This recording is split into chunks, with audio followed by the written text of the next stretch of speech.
So I'm glad that I made it this time. The last time I was supposed to give a talk at UKNOF, kind of there was this volcano, and I kind of only could give it remotely. So it's good to be here then, finally. So a bit of history on the DNS amplification. I mean, this is nothing new. They appeared a couple of years ago, and initially they were mostly targeted on authoritative servers. And there were some work done with resource rate limiting that actually now is implemented in pretty much every server that helps authoritative servers to fend off these attacks. And the DNS amplification also was the source of the largest attack ever on the internet against a spam house. So we do DNS software mostly on the recursive side, so initially this wasn't a concern of us. A quick introduction to DNS amplification attacks. Because DNS uses UDP, and every kind of technology that uses UDP will or be exploited at some point because of it's very easy to spoof source IP addresses. And with DNS, you can have a small query, like 50 bytes or so, and then have a large response. And mostly today, these using kind of arbitrary types like text or any stuff like that. And so that's how a DNS amplification attack looks if you use the favorite DNS debugging tool, dig. It's a bunch of garbage because that's for, I think, is it RipeNet? Yeah, I think it's RipeNet. It's basically because one other thing that was involving in DNS is people are moving to DNSSEC now, and DNSSEC has cryptographic signatures, and they are larger than the 4 bytes that you need to get an IP4 address. And especially at the top of the zone where you have your keys and usually your name servers, there's lots of data there. So if you do basically a dig any on the top of the zone for zones that are DNSSEC enabled, you will get a large message back. And that's Ralf's here's the example. Now, if you get that kind of message back, you can do some simple math, and you will find out that, well, if you just have 100 or 80 home connections, you can generate a gig of traffic.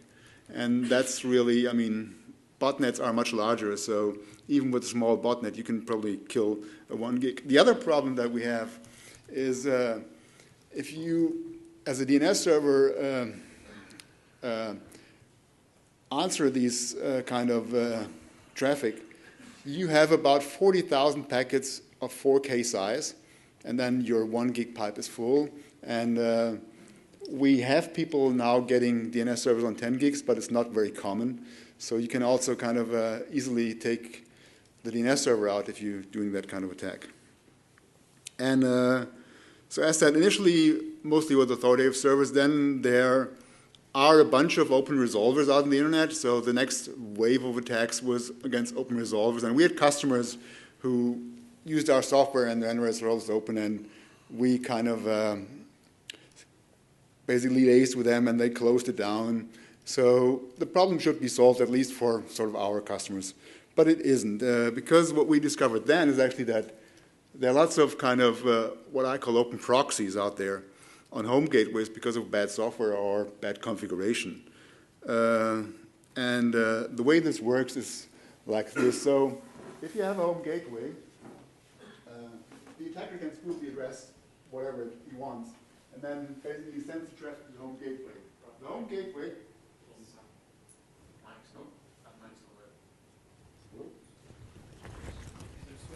It's probably muted.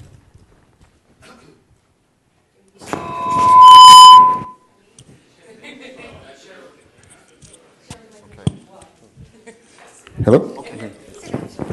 Okay, sorry, I wasn't aware of that.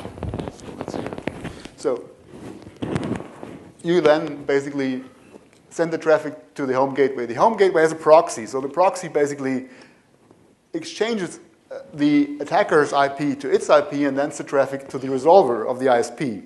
So the resolver of the ISP says, okay, this is a home gateway, I know it, I will answer it question. And then it gets the answer back, and the answer is then basically sent back to the poor victim. So the problem with this is ISPs can't use what they used to do to have a ACL here, because that won't basically help them, because the attack will come from their own network, at least as their resolver sees it. So, I mean, having these attacks is a good thing for the attacker, because the ISP resolvers are usually kind of, because as Neil said, they are a critical resource of the ISP. Whenever the resolution is slow, then the internet is slow. So ISPs do a lot to actually make them highly available, highly scalable. So they can take a shitload of traffic before they fall over, and all that shitload of traffic then gets to the target. And asset filtering isn't an option. So there are two real options. One is the BCP838, that never will happen, and the second is upgrade the home gateway as well. Good luck with that. So, how do we figure that out, actually? Because initially we said, well, if our customers will lock them down, we have this problem solved. So there's interesting work, and we work together with Jared Mauk from the Open Resolver project. They do a scan of the internet pretty much every week for IPv4 internet and ask basically DNS questions to every IP on the internet. And what they did then some time ago was, well, we want to see what actually software are these open resolvers running. And our software, I mean, we sell the software, and it's not exactly cheap. And the results came back, and there were about 500,000 of our software there. And so I'm pretty sure we haven't sold 500,000 of copies, so something's going on there.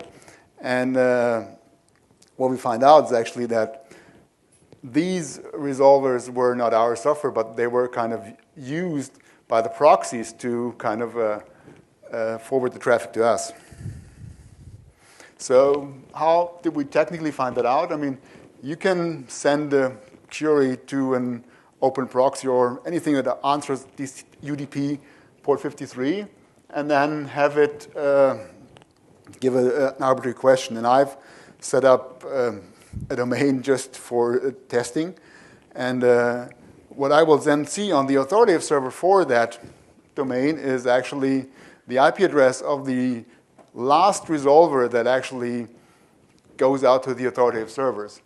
And in that example, you see the actual client address I'm seeing is this here, whereas the address I'm asking is this. So it's not the same address. That means it's actually forwarded somewhere. And I talked about this with Jared, and we said, well, maybe we can just modify your scan to actually find out how this works. And he did that, and we set up a special domain that we host on a bunch of our networks, and then actually analyze the data. And that's, I mean, the scan works a bit like I showed you before, but see, this is the authoritative server that we have, and depending if it's a proxy or home gateway or a real resolver, we will get kind of the actual address. This address is what we are seeing, and with that we can do some statistics. So that's just for every query that is happening in our servers, then there's an embedded IP in the query. So that's a brief summary of the data. We have something like 28, actually. That's a bit of an old slide. I think currently there's 29 million something open resolvers. But there are only actually 270,000 IP we see traffic from on the authoritative side. So it's about a % of the actual data that is really resolving out. And I think it's much easier to solve that 1% problem than it is to solve the kind of 28 million problem. And we had some fun with the data. So that's actually a scan of Europe, and every dot is an open resolver / proxy. So it looks like a normal distribution. We have the highly populated area. You see Paris there in the middle, and London. So it's like if you, I think, take a picture from the sky, it would in nighttime, it would probably look roughly the same. Oops. So, oh, damn. Okay, so there is a slide missing because I uploaded an updated version. So there's one thing that I want to miss there. Another thing we found is actually when we had the data, if you look, let's go back to this slide. So when we analyzed the data, we found that we had something like 270,000 of these IPs. We also checked basically if this IP and this IP is in the same AS, then there's a high probability that the ISP is the actual one doing this one. So the ISP could do something if he does something on that point. And we found out that about 75%, and that is true for both worldwide and the UK. The UK has slightly under 1 million open resolvers, is actually using ISP resolvers. So the ISP probably could do something. But let's go on here. Again, when you want to do something against the attack, the first thing that you want to do, you look at the data, you look at the stuff. And we looked at the stuff with our customers very kind of thoroughly, and we found out that most of the kind of attackers are generating queries that generate answers around 4,000 bytes. That's because I think the most popular kind of recursive resolvers use that as default EDNS zeros that they give out. I mean, we use 4,000s. I think Bind uses 4,096. Unbound uses a bit more. But if they go around 4,000 bytes, then the probability that they will get really a UDP response, because you want to have a UDP response, because if the resolver switches to TCP, then, well, you can't spoof anymore. And most of the data at the moment is kind of purpose-built domains. So people go out, register a domain for probably cheap money, and then that domain generates exactly 4,000 or 3,960 byte a big answer. And when you take them down, they register a new one the next day. So, but there are also what I call dual-use domains. Some of the things we really can't do anything about it because with DNSSEC, data will get bigger, but some stuff is really weird. I mean, I saw domains where there were 250 different MX entries, or I saw reverse domains with something like 1,000 addresses in pointer. So people need to think about what they maybe put into the DNS before they actually do stuff. So what you as a provider should do, you should have a look at your data. You should be aware of what is happening on your network. So if you run a recursive resolver, have a look at what is getting there. Have a sort of a dashboard on what is happening. And if you then notice something different, then maybe analyze it a bit thoroughly. So mitigating attack, again, this is not kind of rocket science. First characteristics, and then identify it. And we've done this a lot with our customers. And we've, I think, at the moment, see sort of 3 kind of main trends that are attacks. The first is the purpose-built amplification attack domains, like directed.asia, I think, was a very favorite one. And these are, well, they serve no legitimate purpose. That's why I think when mitigating, you should treat them differently. The other thing is that we see any queries. And any queries, I mean, mostly should, or I don't know, what's the use for an any query? I mean, I know there is some old-style software that did it, but normally when you ask something, you should ask the specific type that you want, be it MX or text or a. Any is, for me, merely for debugging. So while I see it can be a legitimate query, so I don't want to block it right away, it has a limited purpose, so we want to do that. And the other thing is dual-use domains. I mean, if a domain, and we have seen domains that answer 250A records for something, then, well, I'm not sure if you can reach them, but it might be legit. So, or if you have something like a large MX record or something like on the top of the zone, if you are using DKIM or some kind of encryption, then you might have a legit use to actually have that big size, but you still might want to actually not maybe answer too many questions for that. And with that, here's how I propose to actually mitigate these attacks. And this is something that we have worked on and implemented in our software, and I would urge really others to possibly take the same stance and do it. This is how you mitigate it currently. As we've seen with all security stuff, attackers will adapt, and we will have to adapt our policies on dealing with them. But that's how you should deal with them at the moment. So for the purpose-built amplification domains, I would just drop them. There's really no, and you can clearly identify them by looking at the data or by looking at the WHOIS data.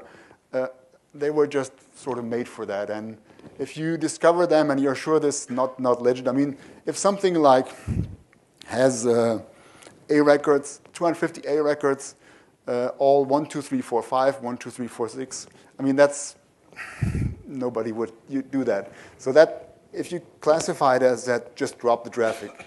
Don't answer at all. The other thing is any queries. I mean, they serve a legit purpose. So you want to rate limit them. And rate limiting, there are two ways you can do rate limiting. The first, in the DNS. The first thing is that you, after you hit the limit, just drop it. Now, that's not what I would do. If I would have to rate limit, I would, when I hit the limit, basically set the truncate bit and send back just the question so that you have the shortest answer possible. Because if you send back something like 512 bytes or whatever was put in the EDNS0 buffer, then you actually still make the attack possible. So just set truncate and just the truncate bit and send the small question back. And again, the rate limit can be low for that. I mean, who wants to answer more than 10 queries for any in the second? I mean, it's, if you see it as a debugging use. And then, of course, there's the dual use domains. You don't want to block stuff like RIPE or ISC or some other domains. So you want to have also filter theirs. Maybe a filter that also adds the query type as a selector for the query, and then rate limit it and truncate. And the last resort that I see, because attackers will adapt, so we have to think about something that maybe works a bit longer. And we thought this would be something like a size-based rate limiter. And we've implemented that so every packet we see the size of the answer. And if it's above a certain size, you decide. We, at the moment, advise Ethernet MTU 1500. And then if you have more packets than, if you have, say, more like 200 queries for your servers for packets larger than 1500 bytes, then rate limit them and truncate them. And that would help you also with stuff you don't have, attacks you don't have in there. So if new attacks come up, that might help you to maybe just defend them off a bit more. And with that, I mean, we all would need your help. And I can do a short demo on how you kind of look at that stuff in our servers. But I would rather maybe skip the demo if we have questions. So maybe we do the questions first, and then we have time. I'll do the demo. Would that be OK? Yeah, I think we have time for the demo or the questions, but not both, unfortunately. Yeah, then we do questions. I think it's more important because I really want you to deploy that stuff or to help to mitigate these attacks. OK. I'm not seeing any questions. Oh, OK, one minute. Greg.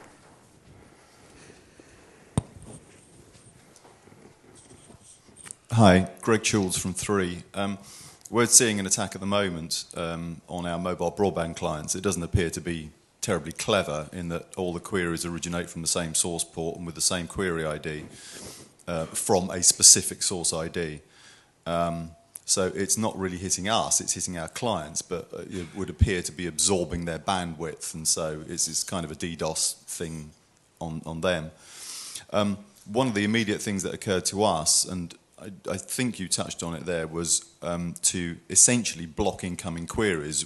With the slide that you put up with the home gateway, why would it be a legitimate thing for a home user to receive a DNS query from the outside world in the first place? It's not. Precisely. And these things are usually not on purpose. There are misconfigurations, misdefault configs, or somebody not understanding the kind of difference between inbound and outbound. This clearly is a misconfiguration on the home gateway side, or something you should fix on the home gateway. But getting if the home gateway is operated by, say, my mom, I'm not going to get her to change that. No, that's fine, but as the upstream ISP that provided the home gateway, I can easily block it as it enters my network before it even reaches the end consumer. Well, the thing is, if you were talking about block port 53 inbound, now you might have customers in your network that want to run their own DNS servers, or with maybe in the home network there will be also more DNS in the future. So blocking port 53 inbound is something that I would at the moment consider evil. But yeah, I think some ISPs, what they do is they block 53 inbound by default, and then give the customer a web config opt-out from that. Or maybe you only block it to consumer ISPs, but your consumer customers or your business customers with premium service. Right.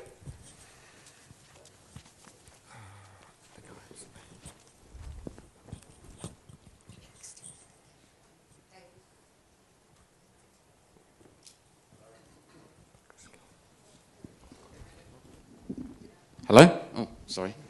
Dave Friedman here again from Claret. I just wanted to speak up as an ISP. Who is blocking port 53 inbound towards DSL users? We rolled it out about 2 years ago, sent out a lot of comms, gave people an opt-out page. A number of people have used the opt-out page, but very few. And they have a legitimate reason for doing so.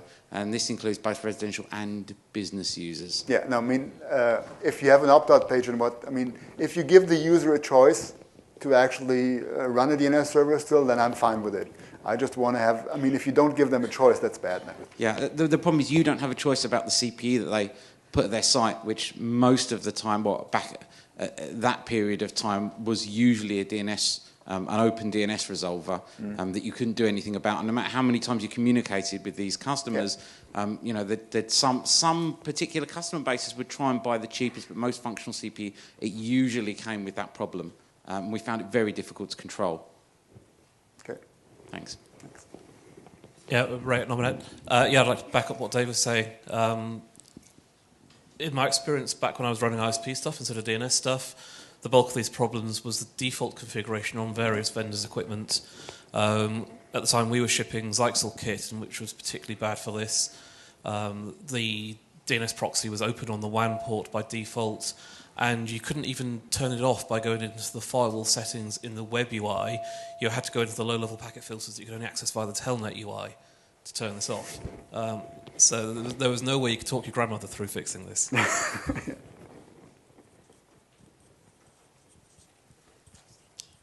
Okay. Maybe, if people would like to see Ralph's demo, they can also find me afterwards, and then I can show you on my laptop. Okay, thank you very much, Ralph.